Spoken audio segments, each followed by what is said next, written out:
You're watching The Business of Law, brought to you by Bloomberg Law and the ABA Journal. I'm Pacchia. We have a very exciting guest for you today. I'm happy to say we are joined now from London by Richard Susskind. He's a consultant to law firms and author. His most recent book is entitled Tomorrow's Lawyers, An Introduction to Your Future. Welcome, sir. Thanks so much for joining us. Great pleasure. Great to be here.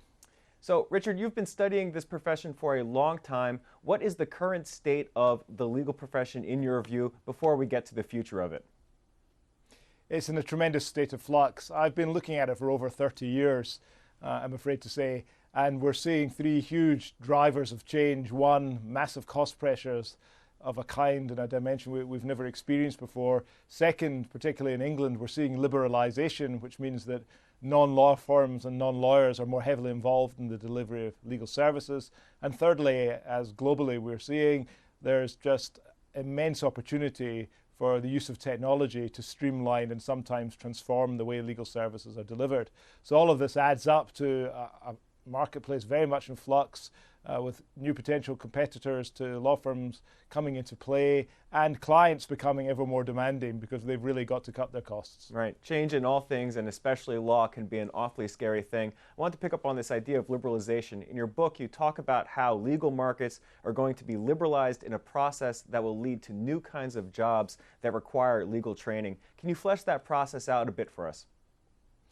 Well, the issue just now is that a great deal of legal work that's done both in law firms and in the legal departments of major organizations is quite routine and repetitive in nature. It's administrative, it's process-based. And what I'm seeing is that clients are indicating they no longer want to pay expensive lawyers in expensive buildings in expensive cities to undertake that kind of work.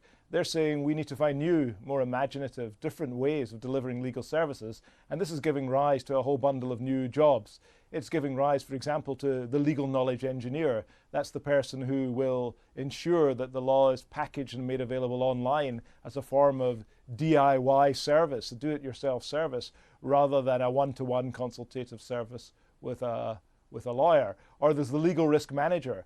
Many clients are saying they'd prefer what I call a fence at the top of the cliff rather than an ambulance at the bottom. So they call on lawyers not simply to sort out problems that have arisen, but to help them avoid the pitfalls in the first place. Or there's the legal project manager. We need far more rigor in the way we manage complex transactions and complex cases. And project management, the discipline of project management, is being brought into the legal marketplace, and a new specialties emerging, this legal project manager. Or the legal process analyst, the person who sits down, looks at a piece of legal work, disaggregates it, breaks it down into its component parts, and identifies in a kind of manufacturing way what's the most efficient way of undertaking each task and of putting the job together.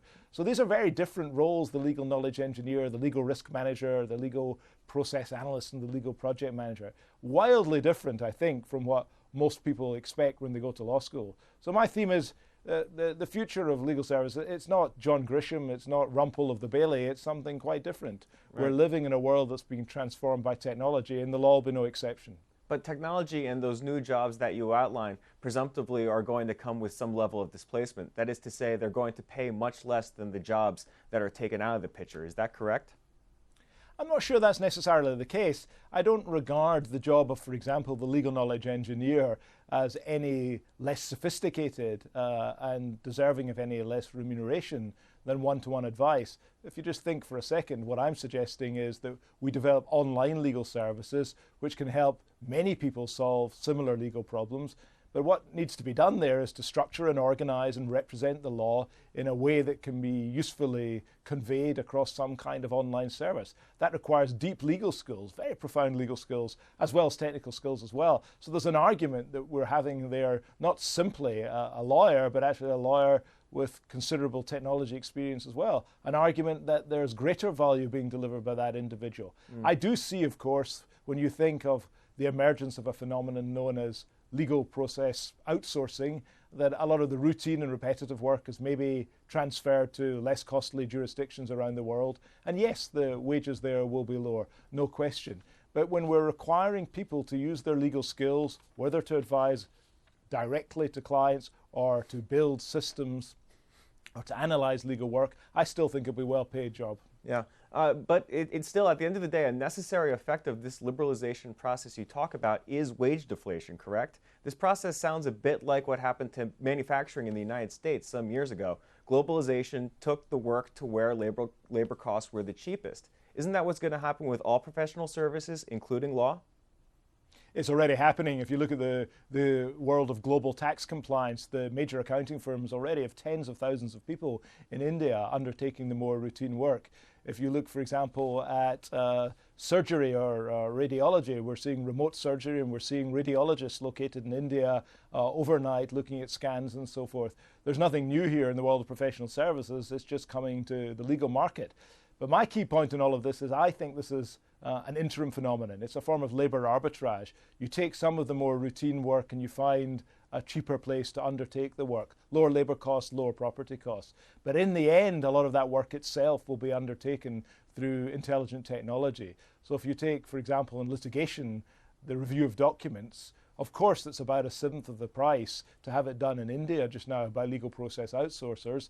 But emerging technologies, in terms of precision and recall, are actually outperforming the kinds of human beings, whether in India or the UK or the US, who were doing that work historically. So in an information-intensive, document-intensive world like the law, yes, there'll be temporary, I believe, movements of staff, and we'll find work relocated around the world. But in the end, and by the end I mean perhaps a decade from now, huge amounts of legal work will be undertaken through the direct support of ever more intelligent information technology. It sounds like we have an oversupply of lawyers in your view. By what percentage too many, do you suppose? I don't think the question is whether or not there's an oversupply of lawyers. Certainly, if lawyers want to continue doing what I call bespoke, that's handcrafted one-to-one consultative advisory service, and deliver that service on an hourly billing basis, then we've probably got too many. But if we can repurpose, retrain these legally qualified individuals and involve them in the kinds of activities I was mentioning earlier, if we can engage them as legal knowledge engineers, as legal risk managers, as legal process analysts, as legal project managers, I actually don't think we've got enough lawyers, because the key issue in all of this is unmet legal need. In all advanced jurisdictions around the world, and this is not so much for big companies, but for small to medium-sized companies and for individual consumers, most of them can't afford access to legal guidance. There's a huge latent legal market, as I call it.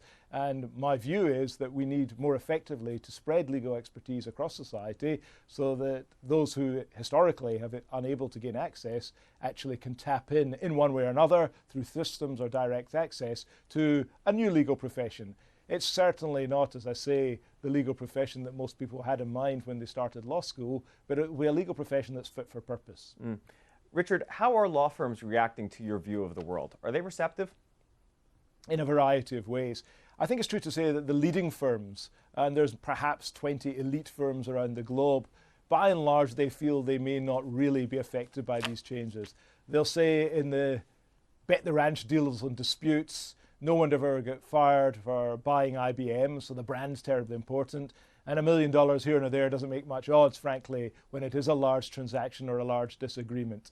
And so they're saying the high quality top end work is always going to gravitate towards us, and so it affects us less. I can argue with that, but I can see the point, and it's moderately compelling. In the end, I think market forces will break it down. But what's more interesting, I think, is there's a second tier of firms around the world who've always aspired to be in the top tier, and they've always tried to be more innovative, more creative, to try and meet the needs of major clients in new ways, and they're actually embracing this change.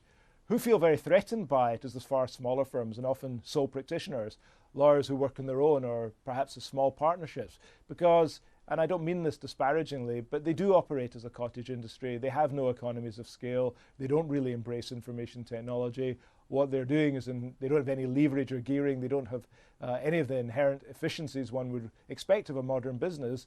And they see, for example, in the United Kingdom, the Co-op Bank prepared to offer services from 350 branches, recruiting 3,000 people to do this. It's going to be very hard for conventional law firms to compete with that. So I think at the top end of the profession, there's obviously some conservatism, because we are dealing with lawyers, but at the same time, there's an entrepreneurial spirit at the second tier. The top tier feel they're fairly comfortable and not so threatened. Small firms, they really do feel they're under the cosh.